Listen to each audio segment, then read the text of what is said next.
오늘은 아이가 병으로 죽은 한 여성분이 쓴 글을 여러분에게 읽어드리면서 말씀을 시작하려고 합니다. 아이가 백혈병 진단을 받는 순간부터 나는 삶의 의미를 상실했습니다. 그리고 남편의 통곡 소리와 함께 아이가 세상을 떠나던 날, 나는 괴성을 지르며 몸부림을 치다 입술이 터지고 온몸에 피멍이 들었습니다. 그때 내겐 이대로 한 줌재가 되어 아들 곁에 뿌려지리라 하는 생각뿐이었습니다. 그렇게 하룻밤을 보내고 새벽쯤에 언제 오셨는지 아버지께서 내 앞에 서 계셨고 누워있는 나를 일으키셨습니다. 그리고 나는 아버지의 손에 이끌려 이스터리 채에 거치기도 전에 친정집에 도착했습니다. 아버지는 나를 방에 들게 하고 잠시 나가시더니 약사발을 들고 들어오셨습니다. 보약이다. 너 오면 먹이려고 밤새 다려놓은 길 모여 마셔라. 죽은 자식을 가슴에 묻고 어찌 보약을 먹으라는지 아버지가 야속하기만 했습니다. 나는 앞뒤 생각도 않고 약사발을 거세게 밀어냈습니다. 약사발은 방바닥에 나뒹굴었습니다. 아버지는 버럭 역정을 내셨습니다. 왜 이러는겨? 너도 네 아들 따라 죽을게요? 네한테 그놈이 가슴에 리고 기막힌 자식이라면 이 애비한테는 네가 그런 자식이란 말이야. 이 애비 마음을 그렇게도 모르겠는겨? 아버지의 목소리는 젖어들고 있었습니다. 아, 자식이 짊어진 고통의 무게만큼 당신도 함께 그 고통을 겪고 계셨구나. 나는 아버지 앞에서 오랫동안 몸 놓아 울었습니다. 그날부터 나는 얼마간 잠을 잤는데 잠결에도 군부를 지피는 아버지의 손길을 느낄 수가 있었습니다. 또 아버지는 몸도 가누지 못하는 나를 일으켜 벽에 기대 앉혀놓고 때마다 정성껏 달인 보약과 밥을 먹이셨습니다. 그리고 내 입에 밥술을 떠 넣으실 때마다 마치 주문이라도 외우듯 똑같은 말씀을 중얼거리셨습니다. 너무 애달파 말거라. 시상엔 사람 힘으로 어쩔 수 없는 게 있는 길. 그간 자식 살리겠다고 얼마나 애간장이 탔겠냐. 얼렁 세월이 흘러야 네 마음이 편해질 건데 얼렁얼렁 세월이 흘러야 얼렁얼렁 세월이 흘러야. 아버지는 그렇게 슬픈 속으로만 빠져드는 나를 붙들어 주셨습니다. 따뜻이 보듬어 주셨습니다. 사랑하는 여러분, 우리 부모님의 모습을 통해서 하나님의 사랑의 마음을 조금이나마 헤아릴 수 있습니다. 제가 자주 하는 얘기가 있어요. 저희 어머니가 오남이녀종 막둥이로 41살에 저를 낳아놓으시고는 늘 어렸을 때부터 저에게 하신 말씀이 있었는데, 야야 못해줘서 미안하다, 못해줘서 미안하다 였습니다. 이 말을 들을 때마다 다 해주셨으면서도 늘 그렇게 말씀하시니 죄송한 마음이 저에게도 들었습니다. 다 죽어도 더 주고 싶은 것이 부모의 심정인 것만 같습니다. 아마 우리 하나님도 그러실 것 같아요. 그런데 성경을 읽다가 430년 동안 힘겹게 노예 생활을 했던 이스라엘 백성들을 왜 굳이 힘들고 어렵게 또 부족한 것 투성이인 광야의 40년 생활을 또 하게 하시는 것일까? 그냥 곧바로 광야길이 아니라 젖과 꿀이 흐르는 가나안 땅으로 인도하시면 얼마나 좋을까 하는 의문이 들었습니다. 그런 의미에서 내가 믿는 하나님은 모든 것을 다 가지신 풍성하신 부자 하나님이신데 왜 나의 삶에는 이렇게 부족한 것 투성일까? 나는 왜 이렇게 가난한 것일까? 내 삶은, 내 인생은 왜 이렇게 광야길을 걷는 것만 같을까? 이해가 되지 않았습니다. 사랑하는 여러분, 생각해 보세요. 하나님이 능력이 없으셔서 어려움에 빠진 나를 안 도와주시는 것일까요? 내가 능력이 없다, 그렇게 말씀하시기에는 우리 하나님은 전능하신 분이십니다. 하나님은 지혜가 없으셔서 내가 뭘 필요한지 하나님은 모르셔서 그래서 안 도와주고 계시는 것일까요? 아니죠. 하나님은 전지하신 분이십니다. 모든 것을 다 하시는 분이십니다. 하나님은 나보다 급한 사람을 도우시느라 나 같은 사람은 덜 급하니까 신경을 못 쓰고 계시는 것일까요? 아니죠. 우리 하나님은 무소부재하신 하나님, 어디든지 다 존재하시는 하나님이시지. 그러니까 하나님은 능력이 없어서 안 도와주시는 것이 아니라 몰라서 안 도와주시는 것도 아니고 바쁘셔서 안 도와주는 것도 아닙니다. 또 어떤 경우 하나님이 정말 도와주고 싶은데 야, 요즘 내가 불경기다. 나도 좀 없다. 그러면서 도와주고 싶은데 너무 가난하셔서 우리 하나님이 안 도와주시는 것일까요? 아니지. 세상에 있는 모든 것, 천지 만물이 다 하나님 아버지의 것입니다. 믿으시는 분만 아멘 합시다. 아멘. 하나님이 다 가지셨는데 성격이 고약하셔서 자린고비처럼 약오르지. 내가 이거 어떻게 모은 건데 너한테 주냐? 그러시는 분도 아니십니다. 우리가 믿는 하나님은 사랑의 하나님이십니다. 우리가 믿어 의심치 않지만 이 하나님은 전지전능하신 분이시고 무소부재하신 하나님, 사랑과 긍휼이 많으신 하나님이신데 왜 우리의 삶에는 이렇게 부족한 것이 많느냐라는 것입니다. 왜 그럴까? 왜 나는 이렇게 가난하고 내 인생길은 광야의 길만 걸어가는 것 같을까요? 오늘 그 말씀을 나누려고 합니다. 오늘 이 저녁에도 말씀을 사모하는 저와 여러분에게 성령께서 큰 은혜 주실 줄로 믿습니다. 여러분의 지나온 삶의 여정을 한번 생각해 보세요. 넉넉하고 풍성한 삶이 여러분에게 그런 삶을 살 때가 더 많으셨습니까? 아니면 광야처럼 사막처럼 부족하고 모자랄 때가 훨씬 더 많으셨습니까? 대부분이 다 후자였던 것 같아요. 이진희 목사님이 쓴 광야를 읽다라는 책에 보면 살다 보면 광야를 만나는 것이 아니라 인생 자체가 광야다. 인생은 산을 오르는 것이 아니라 광야를 지나는 것이다 라고 표현해 놓으셨습니다. 성경을 가만히 읽어보면 우리의 인생을 산에 오르는 것에 비유하는 것이 아니라 광야를 지나는 것에, 이 광야길을 걸어가는 것에 인생을 비유합니다. 그래서 인생을 광야 같은 인생이라고 말하지. 왜 인생을 산이 아니라 광야에 비유하는 것일까요? 산은 힘 있는 사람이 올라갈 수 있습니다. 무릎이 좋은 사람이 올라올 수 있어요. 힘 있는 사람이 산을 올라갈 수가 있습니다. 꼭대기가 있기 때문에 누가 1등인지 2등인지 가늠할 수가 있어요. 또 명확한 꼭대기, 목표가 있어서 길을 잃어버릴 염려도 별로 없습니다. 그런데 광야는, 이 사막은 끝이 없기 때문에 어디로 가야 될지를 모릅니다. 1등, 2등이 아무 필요가 없고 혼자 잘났다고 1등 하려다가는 그냥 그 사막에서 죽고 말게 되는 것이죠. 광야는 1등으로 가야 살아남는 것이 아니라 함께 가야 살아남을 수 있는 곳입니다. 이 광야이기 때문에, 이런 광야이기 때문에 하나님께서 우리의 인생을 광야에 비유하고 계신다라는 것이죠. 이 광야길은 지도가 필요한 것이 아니라 안내자가 필요합니다. 아무 길이 없는 곳이 광야이기 때문에 광야에 전문가가 필요합니다. 그래서 그 전문가를 따라 가야 하는 것이죠. 우리 하나님은 장정만 60만 명, 어린아이, 노인들, 부녀자들까지 합치면 200만 명, 300만 명 되는 이 이스라엘 백성들을 출애굽시키셔서 40년 광야길을 걸어가게 하셨을 때 지도를 던져주시지 않으셨습니다. 모세를 보내주셨습니다. 광야에는 지도보다 광야를 잘 아는 40년 동안 이 광야에서 몸소 체험했던 모세를, 광야의 전문가 모세를 하나님이 보내주셨다라는 것이죠. 광야가 어떤 곳입니까? 부족한 곳 투성이입니다. 그래서 광야에서 제일 먼저 해야 될 마음가짐은 안내자, 이 광야의 전문가의 말을 잘 듣고 따라가는 것입니다. 하나님은 광야의 이런 부족함을 통해서 이스라엘 백성들에게 철저하게 40년 동안 하나님만 바라보는 훈련을 시키고 계시는 것이었습니다. 사랑하는 여러분, 광야 같은 우리의 인생도 마찬가지입니다. 지도가 필요한 것이 아니라 안내자가 필요합니다. 혼자 가는 것이 중요한 것이 아니라 함께 가는 것이 중요한 것이죠. 그 안내자가 바로 말씀이신 예수 그리스도인 줄로 믿습니다. 그래서 광야 같은 우리의 인생에 있어서 빨리 가는 것이 중요한 것이 아니라 안내자 대신 예수님과 함께 또 예수님을 따라가는 것이 중요하다라고 성경은 늘 우리에게 가르쳐주고 있습니다. 3절 말씀 다시 한번 공독합시다.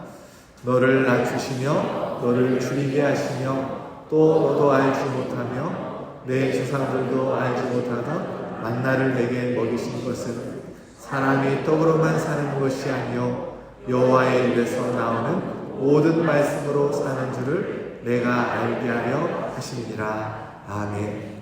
사랑하는 여러분, 우리가 살 길은, 우리 가정이 살 길은 말씀이신 예수님을 따라 사는 길밖에 없는 줄로 믿습니다. 바라옵기는 부족한 것 투성이인, 문제 투성이인 이 광야 같은 내 인생이라고 할지라도 우리의 안내자가 되시고 우리의 필요의 공급자가 되시는 말씀이신 예수님을 붙잡고 남은 인생 살아가시는 저와 여러분 되길 예수 그리스도의 이름으로 축원합니다. 왜 하나님께서 부족한 투성이인 이 광야길을 걸어가게 하시는 것일까? 2절에서 말씀하고 계십니다. 2절 말씀 함께 공동합시다. 내 하나님 여호와께서 이 40년 동안에 내게 광야길을 걷게 하신 것을 기억하라. 이는 너를 낮추시며 너를 시험하사 내 마음이 어떠한지를 그 명령을 지키는지 지키지 않는지 알려 하심이라. 아멘. 풍성하신 하나님이 당신의 눈에 넣어도 아프지 않는 자녀들을 이 부족한 환경 가운데 놓아두신 것은 하나님께서 악하기 때문이 아니라 이런 환경에서도 너가 나를 사랑하느냐, 우리의 마음을 하나님이 보고 싶으시다라는 것입니다. 연애할 때 특징이 뭐냐면 서로의 마음을 자꾸 확인하는 것입니다. 좀 전에 헤어졌는데도 금방 전화하면서 나 사랑해? 이렇게 물어본다는 것이죠.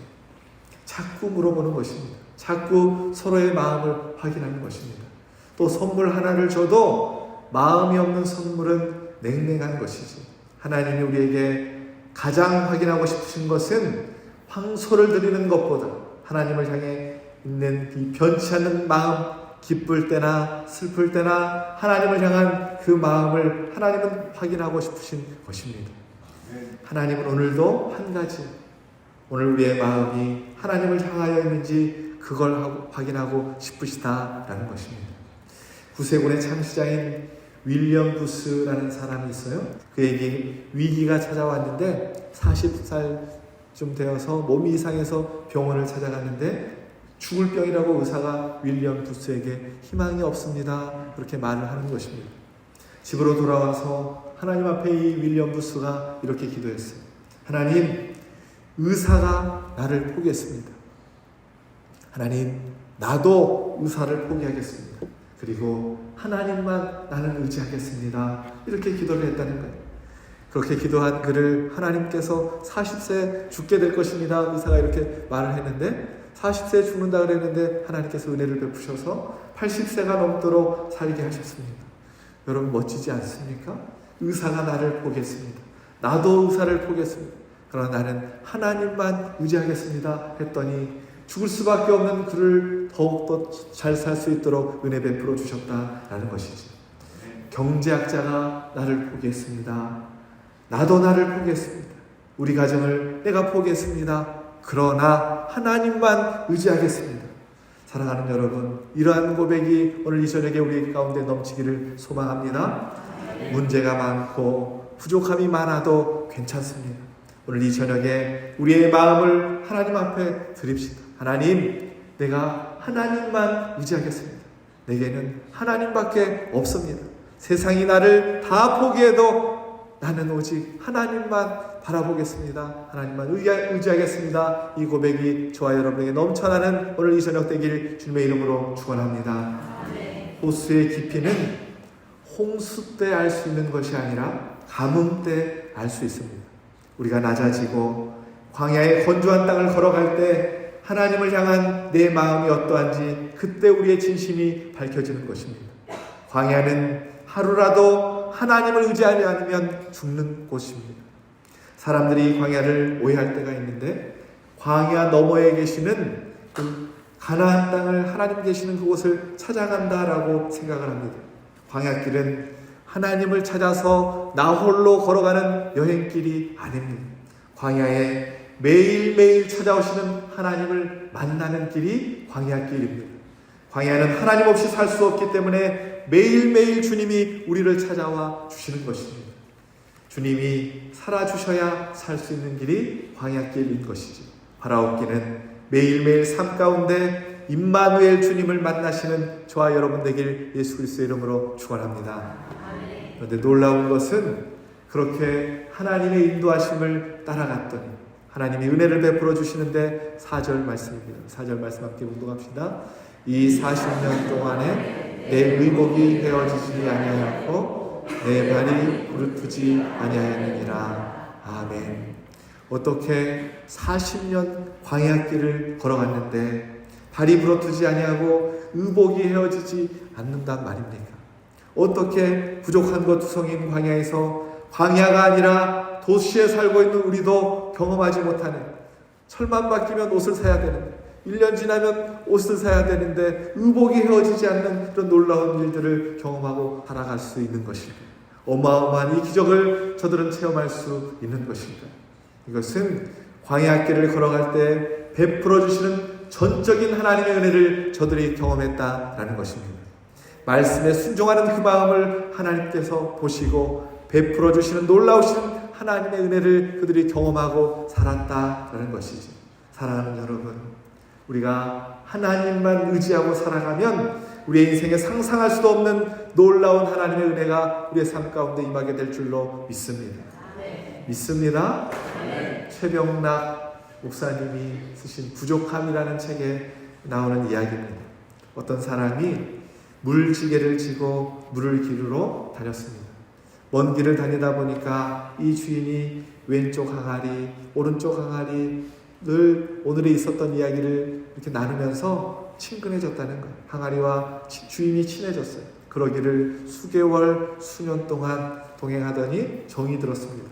그러던 어느 날 오른쪽 항아리에 문제가 생겼어요. 자기 몸에 이상이 생겼습니다. 옆구리가 찌르듯이 아프더니 뚜두둑 하고 금이 가는 것입니다.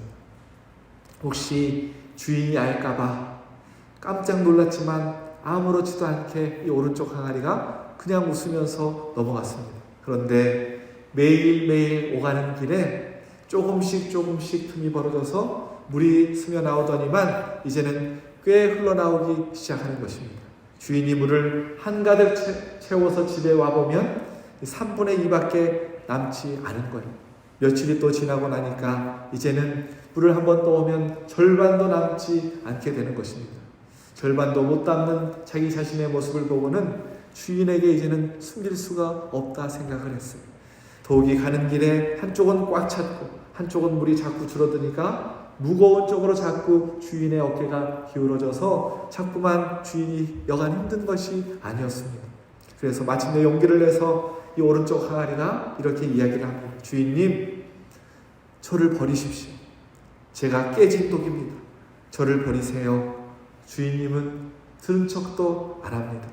주인님, 절 버리시라니까요. 아무 쓸모 없잖아요. 주인이 이렇게 이야기를 합니다. 가는 길에 이 꽃길이 보이느냐? 예, 저거 네가 만든 거야. 무슨 말씀이세요? 제가 어떻게 이 꽃길을 만들어요? 네 허리에 금이 가는 그날 나는 여기에 꽃씨를 뿌려 두었단다. 물을 담고 가는 길 동안 네 허리에서 나온 물이 꽃씨를 키워 꽃길을 만들었단다. 이건 네 작품이야. 여러분, 부족하다고 쓰임받지 않는 것이 아닙니다. 여러분 삶에 어려움이 찾아왔을 때, 여러분 삶에 캄캄한 광야길을 만났을 때, 가정 가운데 위기라고 생각되는 그 문제가 생겼을 때 주님은 그곳에 꽃씨를 뿌리십니다. 그리고는 그 부족함에서 흘러나오는 그 눈물, 그 땀방울로 그 꽃밭을 가꾸어 가십니다. 그러다가 꽃길이 보이느냐? 예, 주님, 그거 네가 만든 거야. 우리의 부족함을 꽃길로 바꿔주시는 분이 우리가 믿는 하나님이십니다. 우리의 부족함을, 우리의 연약함을 주님은 이미 다 알고 계십니다. 그럼에도 주님만 의지하기를 주님이 원하셔서 우리에게 연약함을 남겨놓으셨다라는 것이지. 내 삶이 문제투성이어도 좀 없어도 연약해도 원망과 불평의 마음이 아니라 오늘 하나님이 우리에게 확인하고 싶은 것은 너 나 사랑하느냐 이 마음이라는 것을 기억하시오. 하나님 사랑의 마음을 말씀 앞에 다시금 점검하셔서 주님만 바라보시는 저와 여러분 되시길 예수 그리스도의 이름으로 축원합니다. 내가 할 수 있는 것은 주님 주님 사랑하는 것밖에 없습니다. 주님, 나의 힘 되신 여호와여, 내가 주를 사랑하나이다. 다윗처럼 이 저녁에 그렇게 고백하시는 저와 여러분 되길 예수 그리스도의 이름으로 축원합니다.